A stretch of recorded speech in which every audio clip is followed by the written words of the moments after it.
Before we start, please make sure to like, subscribe, and share this video with your friends and family. Also, can you please tell me where and what time you're watching? Thanks. You ever had one of those jobs that defies explanation? That's me. I'm the guy the government calls when things get strange. Officially, I work for some nondescript department with a forgettable acronym. Unofficially, I'm the one sent in when the supernatural decides to crash into reality. Ghosts, cryptids, cursed relics, if it lurks in the dark, I'm the unlucky bastard investigating it. The pay's all right, the hours are brutal, and the benefits? Well, let's just say my insurance doesn't cover spectral injuries. So there I was, stuck in my cramped office at 10:32 p.m. on a Friday, gnawing on a stale donut and scrolling through memes, when my phone buzzed. Not my personal phone, my work phone. Black, unmarked, and obnoxiously loud. That vibration only means one thing: time to get up and deal with something I'm absolutely not ready for. I let it ring a few more times out of sheer pettiness before answering. Yeah? Agent Miller, a voice said on the other end.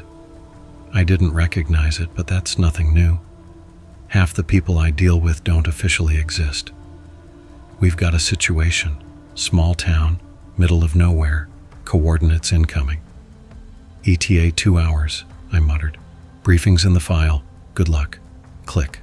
Line dead. Classic.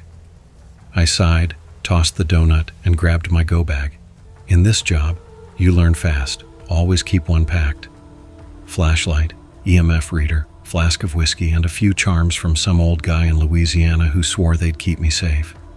Spoiler, they don't. By the time I hit the road, the file had already downloaded to my phone. I skimmed it at a red light. Seemed simple enough, on paper anyway. Some farmer in a remote town claimed his barn was haunted. Cows refused to go near it. Weird noises at night, the usual. Local cops checked it out, got spooked, and bumped it up the chain. Now, lucky me, it was my problem. The drive was long, dark, and uneventful. Just me, the low hum of the engine, and occasional static on the radio that made the hairs on my neck stand up. It was close to midnight when I finally arrived. The farm looked ripped straight out of a horror flick. Faded paint, overgrown grass, a porch light flickering like it was clinging to life. Waiting on the porch was Joe, a wiry old farmer gripping a shotgun like a lifeline. You the guy they sent? He asked, squinting like I might be some kind of trick. Yep, I said, flashing my badge. Agent Miller, let's get this over with. Joe didn't look convinced, but he waved me inside anyway. The house smelled like coffee and nerves.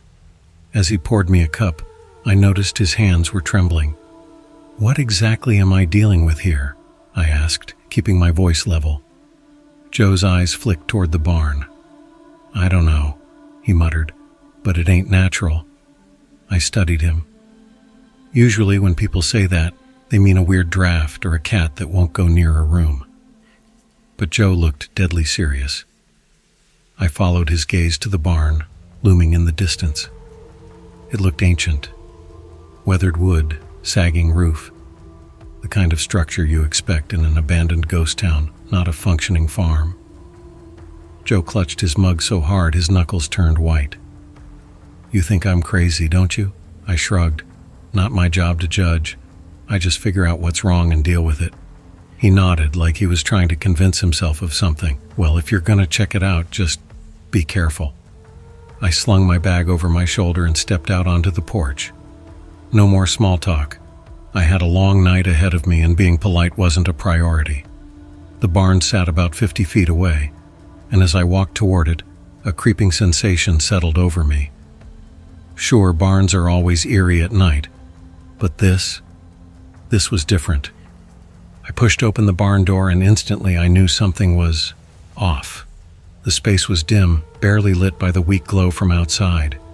But it wasn't the darkness that unsettled me. It was the air itself. The usual scent of hay and livestock was missing, replaced by something strange, something wrong. I took a cautious step inside, scanning for anything unusual. At first glance, everything looked normal. Old tools, rusted farm equipment, scattered piles of hay. But then I glanced up. Hanging from the rafters was something I could barely process. A bat.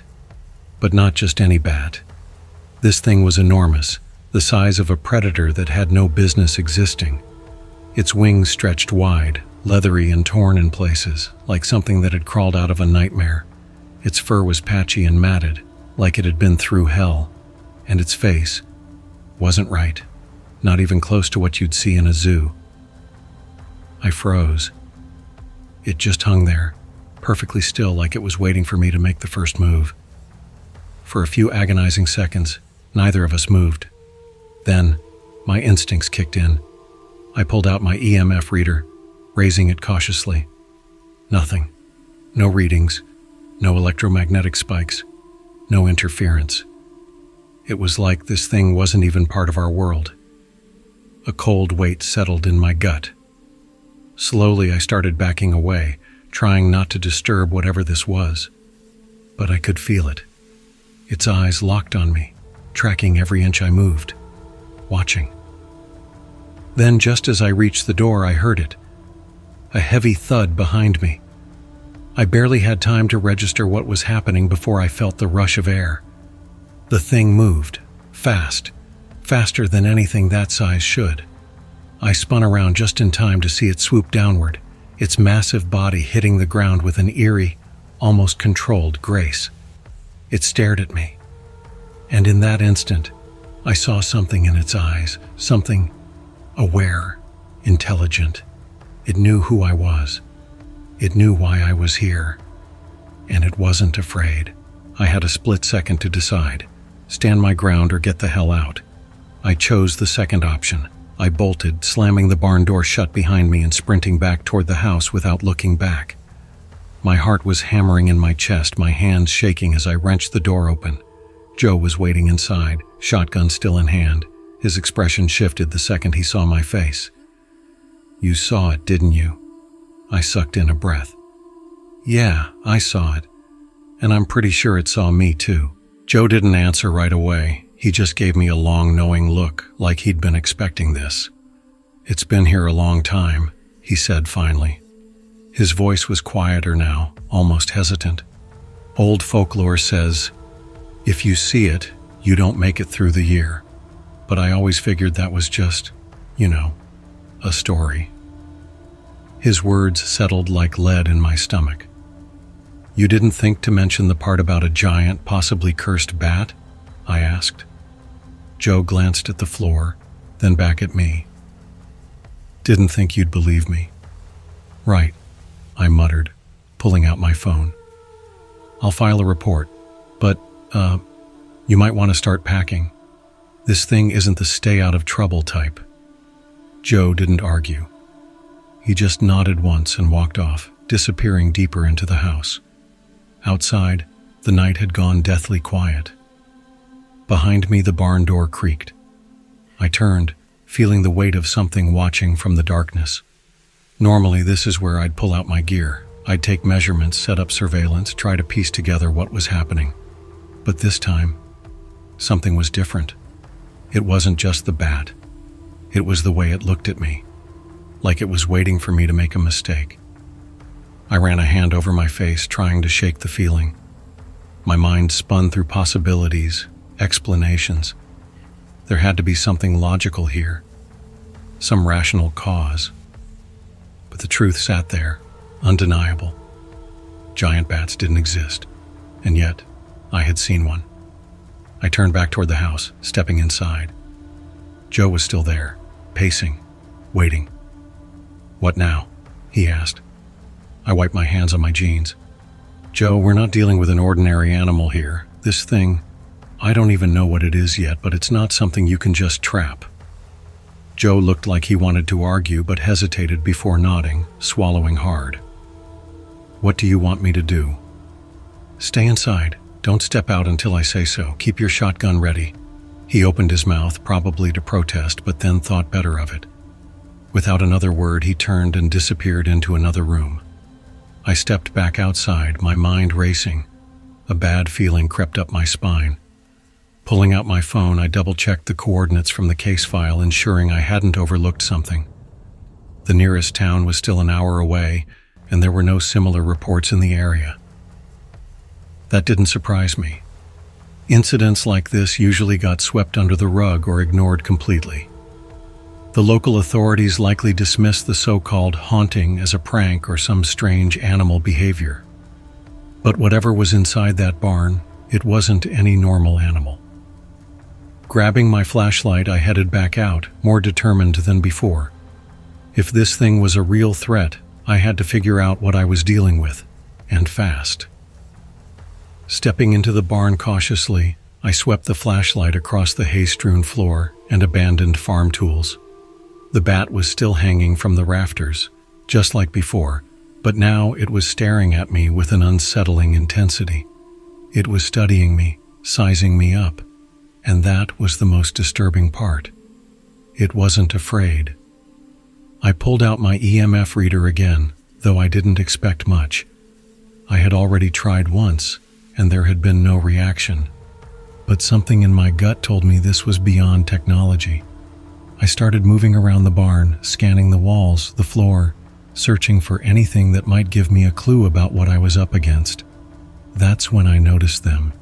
Carved into the wooden beams were old weathered symbols, markings I hadn't seen before. They weren't occult symbols or ritualistic glyphs, just strange patterns scratched into the wood, forming shapes that made no immediate sense. I knelt, brushing the dust from their edges, my fingers tracing over the grooves. The instant I made contact, a chill ran through me, deep and unnatural. Quickly, I pulled out my phone and snapped a few pictures. Just as I was about to stand, I heard a faint rustling sound. Before I could react, the bat's wings unfurled, and it dropped from the rafters. It moved unnaturally fast, almost blurring in the air as it descended. I barely had time to brace myself. It hit the ground with a heavy thud, wings snapping open wide. The thing was huge, at least 6 feet long. I couldn't tell if it was trying to intimidate me or simply showing off. Either way, it was working. I took a cautious step back, gripping my flashlight like it could somehow protect me. The bat's glowing eyes locked onto mine, and I realized, too late, that I had backed myself into a corner. No way out. The creature let out a shriek, piercing, deafening, and lunged. I barely managed to dodge, rolling to the side just in time. But the barn door was too far, and the bat was already repositioning for another attack.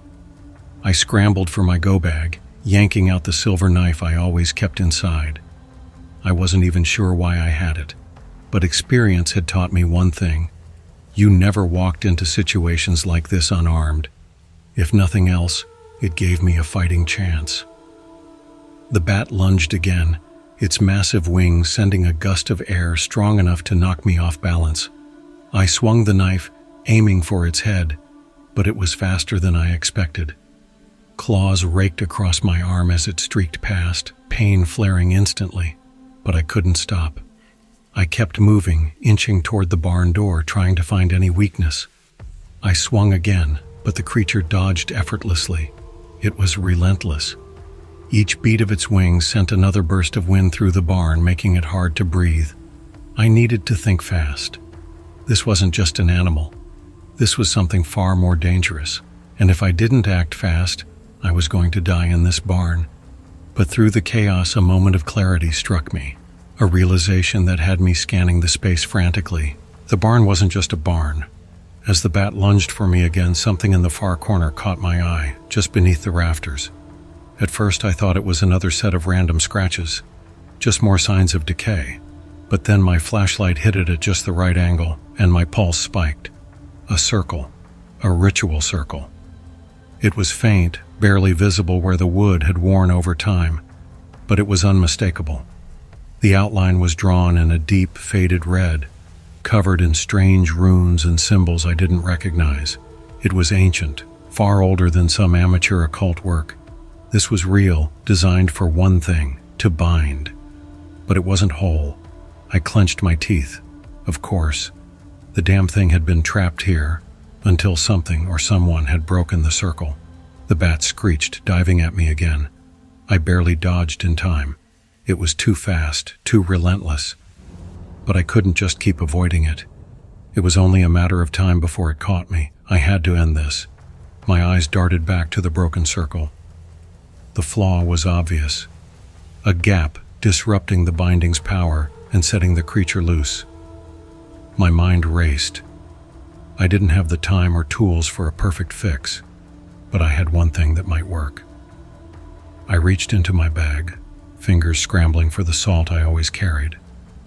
Salt was simple, cheap, and in my line of work, absolutely essential. I tore open the bag and poured it into the gap, working as fast as I could. The bat shrieked in fury, its wings beating so violently that the wind stung my skin. But I didn't stop. I moved carefully, pouring with precision. One mistake and this wouldn't work. I didn't dare look up, didn't dare hesitate. The moment the circle was complete, I exhaled, stepping back. The bat hovered in midair, its body twitching. It was struggling, trying to move, trying to break free. But it couldn't. Not anymore. A shiver ran down my spine. I muttered a quiet prayer, not for the creature but to steady my own nerves. Then I watched as the salt shimmered faintly in the dim barn light, glowing just enough to tell me the ritual had taken hold. The bat let out a guttural growl, a sound so deep it seemed to vibrate in my bones. But it was trapped. The circle was whole again, and whatever force had kept it bound before was back in place. One last screech ripped through the barn, raw, enraged, before the creature's wings faltered. It thrashed once, then collapsed onto the floor with a heavy thud, unable to move. I stood frozen, my pulse hammering in my ears, my hands still shaking from the adrenaline. The bat was contained. But I knew better than to assume this was over. Something had broken that circle. Something had set this thing loose, and that meant whoever or whatever was responsible was still out there. I took another step back, eyes locked on the bat as it lay motionless, wings twitching uselessly. The binding held, but that didn't mean I was safe. There was more to this. I needed answers. Reaching into my pocket, I pulled out my phone and snapped a picture of the circle, the salt, the bat, evidence in case I needed proof later. I glanced toward the house. Joe. I couldn't risk dragging him into this. Not yet. He wouldn't understand. Hell, I barely did. I emptied the rest of my salt onto the bat's wings, just in case. A little extra insurance never hurt. Then I turned toward the barn door, already piecing together my next steps. I needed to find out who had summoned this thing, why it was here, and most importantly, how to end this for good.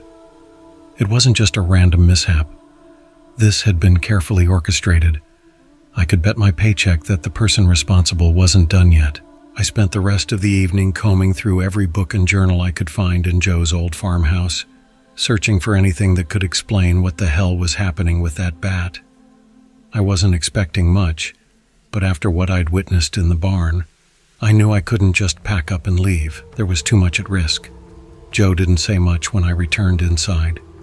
He simply watched me as I grabbed any book I could find. Ancient leather-bound tomes, battered paperbacks, even some dusty encyclopedias. I was hoping for anything at all, that might make sense of this situation. Initially, I thought it might be some local myth, a creature accidentally unleashed. But as I flipped through pages of strange folklore and old rituals, I soon realized this wasn't just some ghost story or urban legend. The truth was buried in a book hidden in a corner, tucked beneath a pile of old newspapers and farm receipts. It looked ancient, like something ripped straight from a horror movie. A thick, dark green book with no title, only a faded symbol on the cover that exuded an uncomfortable energy. Carefully, I opened the book. The pages were yellowed with age, fragile, and crumbled under my fingers as I turned them. My eyes scanned the text until I found what I needed. The ritual circle was what kept the creature contained. Without it, the bat could tear through reality, opening a rift until it was fully free. And once that happened, it could escape. And who knew what else would follow?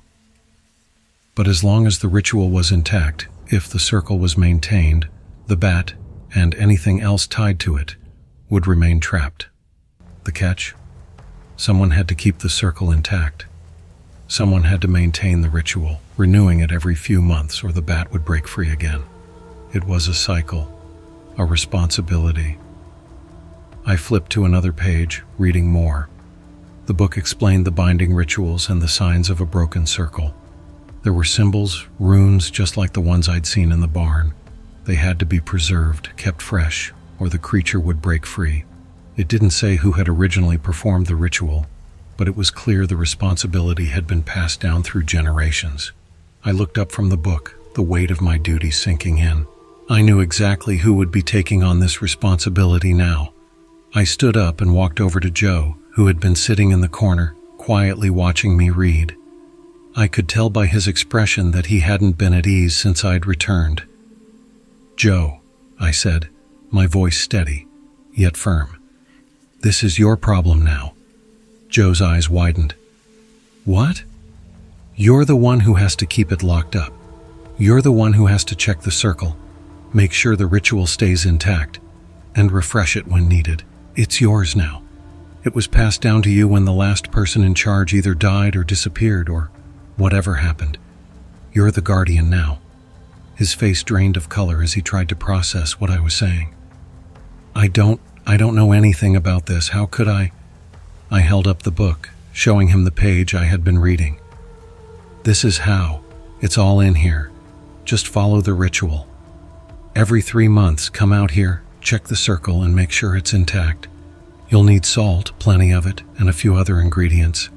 I can help, but it's on you to take care of this." Joe ran a hand through his thinning hair, looking completely overwhelmed. "I didn't sign up for this. I'm just a farmer. I'm not some... What? Ritual keeper? I can't handle this." I shot him a sharp look. "You're the one who called the authorities, Joe. You're the one who made this my problem. Well, now you've got it." I could see the panic setting in, his eyes darting around the room like he was looking for a way out, like he might run and never return. What happens if I don't do it? What happens if I don't take care of the circle? I let the silence stretch, the weight of his situation hanging heavily between us. The bat breaks free, and then everything else follows. There's a rift. It'll tear open, and whatever's waiting on the other side will pour through. That creature's been locked away for a reason. If it gets out, it won't just be the bat you have to worry about. It'll be whatever else is waiting to cross through. Joe's face grew pale, his lips quivering as the gravity of my words sank in. How do I even know if the circle's still intact? How can I be sure? I flipped back to the pages in the book, scanning the instructions. There are a few things to check for. The runes should still be legible. They shouldn't have faded or been scratched out. If there's any break in the circle, you'll need to repair it with salt, pure salt. And if the bat's behavior changes, that's your sign. It's time to refresh the circle. I handed him the book. Once every 3 months. It doesn't sound like much, but it's a responsibility you can't ignore. This is the way it's always been. People all over the world have this burden. There are rifts everywhere. Joe's hands trembled as he took the book from me. I don't know if I can do this. I placed a hand on his shoulder. You don't have a choice. If you don't do it, no one else will. If you need help, call me.